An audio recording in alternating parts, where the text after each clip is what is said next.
Bueno, empezó la campaña. La verdad que ya la veíamos venir, pero de repente toda la televisión se empezó a llenar de spots. Hay algunos. Recién estaba escuchando, no sé si vieron, a mí me dio un poco de cosita la primera vez que lo vi, el de Patricia Bullrich. A todo, si no es todo, es nada. Con esa cosa de sheriff que tiene. Pero qué brutos que son, ¿no? Poner como ejemplo un caso de inseguridad del año 19, cuando ella era ministra de Seguridad. Realmente se les pasan algunas cosas. Yo no sé si están muy confiados en que el contenido de la mano dura es tan seductor que la gente no le importa, al votante de ella no le importa este tipo de errores, ¿no? Porque se equivocan demasiado, porque recursos tienen, Pero bueno, el tema es que este fin de semana, mientras Larreta y Bullrich siguen su interna, muy petardista, aunque sabemos cómo termina esto, ¿no? Ahí sí el que pierde acompaña. Y en Unión por la Patria yo creo que también. Pero este fin de semana tuvimos una escena muy estimulante, diría yo, lo de Saliqueló, el gasoducto, porque no solo se vendió mucho ese acto, esa inauguración del gasoducto Néstor Kirchner, nombre que Mauricio Macri no puede pronunciar, ni siquiera puede enunciarlo. Qué intriga, ¿no? ¿Qué sentirá Macri si pronuncia el apellido Kirchner? Porque no solo debe ser, yo creo que debe haber algo también de envidia, ¿no? Porque él no fue capaz de hacer nunca nada, la verdad. Y los tres Kirchner, hacen, y justamente lo que les decía es que se vendió mucho, fue comentada mucho la foto de la unidad, es cierto que hacía falta esa foto, pero a mí mucho no me gusta que nos quedemos en la foto, hace falta la foto, con la foto, como si con la foto alcanzara, como, está bien, es necesaria una foto, pero no para lo que nosotros creemos es necesaria una foto. Es muy poco una foto para lo que necesita este país. De alguna manera, bueno, fue el último acto grande de esa envergadura. La verdad que de esa envergadura no habíamos tenido actos ni inauguraciones desde hace mucho tiempo. Por eso a uno le vino como una cosita de qué tiempos aquellos, cuando había todo el tiempo algo para celebrar, algo para festejar, cosas que se hacían.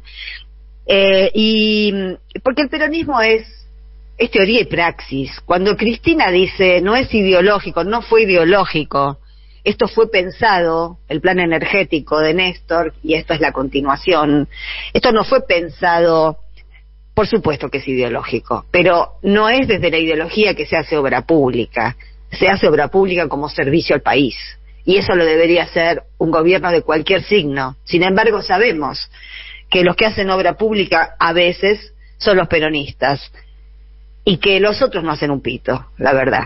Qué gran obra de infraestructura recordamos de la Alianza. Nada, no hacen nada. Y de macrismo, bueno, más que hacer, cerraban.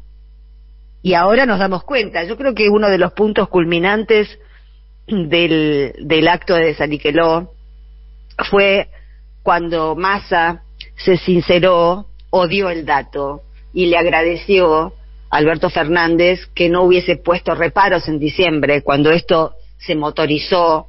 De alguna manera, a mí me encanta eso de casi insensatamente, porque era una obra que era muy difícil imaginar lista en 10 meses, y sin embargo era la única puerta de salida que se le veía a la falta de dólares y al futuro de este país que está todo rotito, como vemos, después de haber pasado Macri y de estos 4 años donde la verdad no hubo ni mucha teoría ni mucha praxis.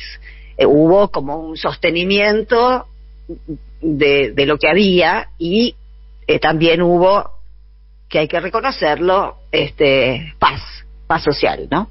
Pero bueno, les decía, para mí tuvo mucha importancia que Massa haya revelado que en diciembre el presidente accedió a que esta obra fuera puesta en marcha, pese, y esto era lo importante, a la objeción y al límite que había puesto el Fondo Monetario Internacional a este país. Después siguieron los signos. Yo creo que el FMI está en este momento para Massa, también para Grabois, pero bueno, eso es más esperable, pero que está puesto en el centro de la escena, la deuda con el Fondo Monetario Internacional. Esa deuda cuyo tratamiento o qué hacer con esa deuda, de qué lado pararse, cómo actuar como deudores de un mal trago que decidió Macri y nos dejó un muerto muy difícil de levantar. Y creo que vienen signos en esa línea, ¿no? Que no es palabra, sino hechos, con hechos, que Massa, siendo ministro de Economía, puede ser candidato a presidente. Es de la única manera. No tendría ningún sentido que como ministro de Economía actuara de una manera y en spots de campaña dijera otra cosa.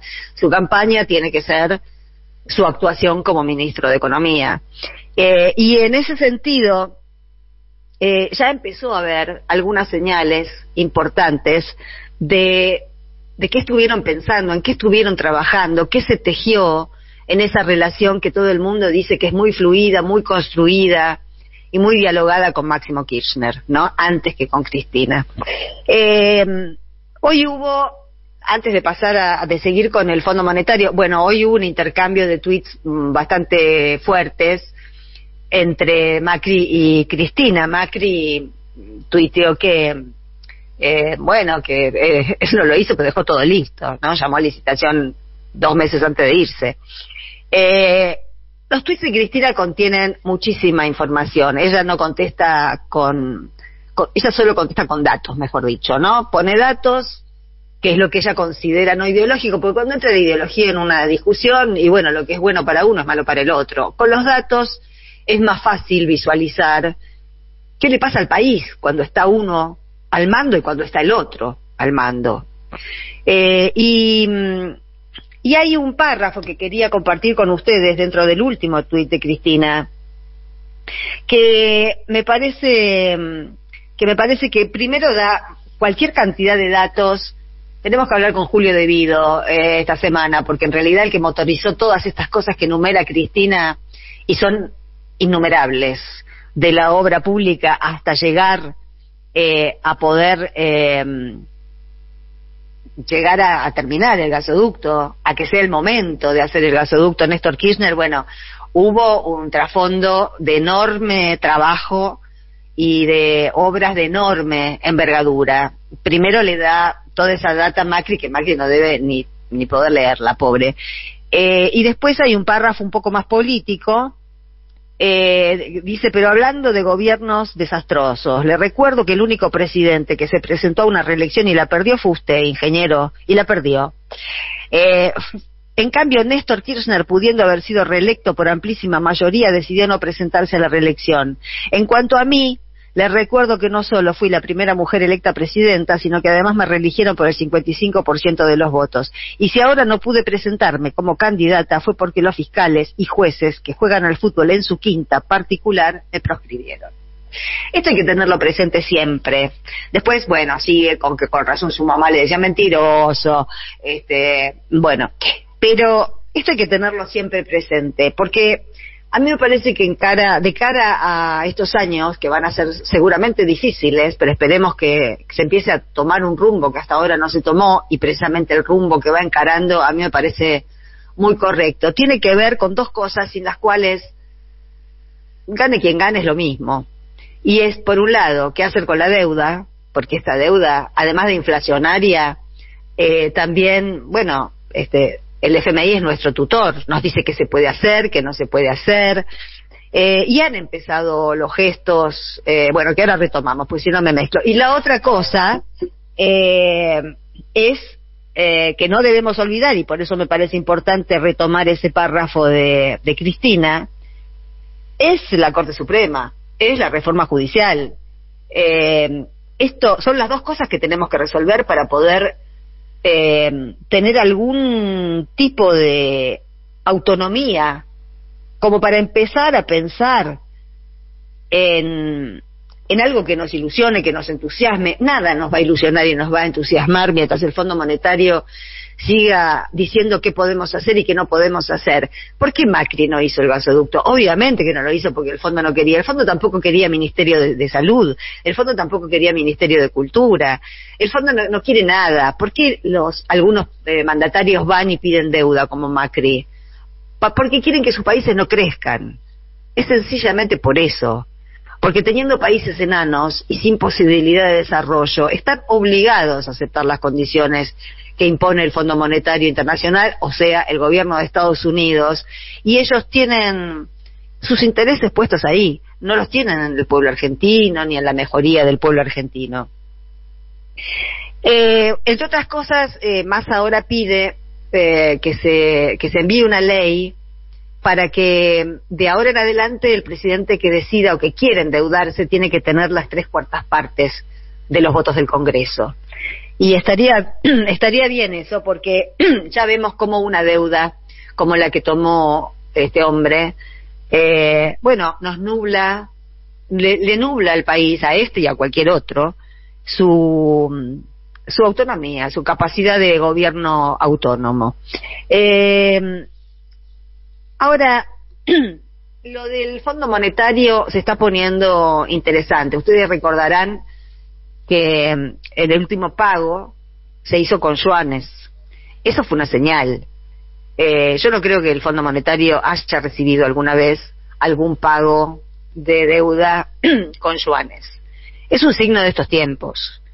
Y ahora, cuando termine el editorial, Jorge nos va a ampliar un poquito más esta información que salió hoy, pero ya nos anticipaba en una de las columnas de la semana pasada que se empezaban a ver algunas señales que evidentemente se tejieron en el último viaje que hicieron Massa y Máximo a China.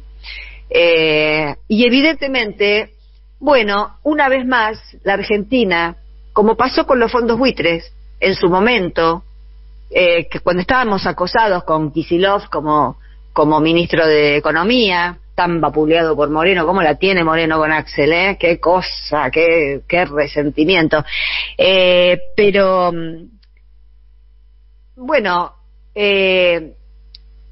Esta era una señal geopolítica, era una señal como diciendo, no estamos solos en el mundo. Esta es una realidad nueva, completamente nueva, no solo para la Argentina, para todos los deudores del Fondo Monetario Internacional. Y ahora, lo último que sabemos es que, China, el delegado de China ante el Fondo Monetario Internacional, envió un mensaje a la entidad diciendo que China era el prestador de última instancia de la Argentina, que se apuraran a otorgar el próximo desembolso, porque si no, iba a salir China a respaldar. Es una situación muy nueva en el mundo, donde ¿de qué da cuenta esta gestualidad china, que no es más que gestualidad? El tipo firmó un paper y lo mandó, lo firmó y lo mandó. Da cuenta de que aquello contra lo que lucha Estados Unidos, que es preservar la unipolaridad en América Latina, no existe ya como tal. No está, ya no puede ser. Ya es tarde.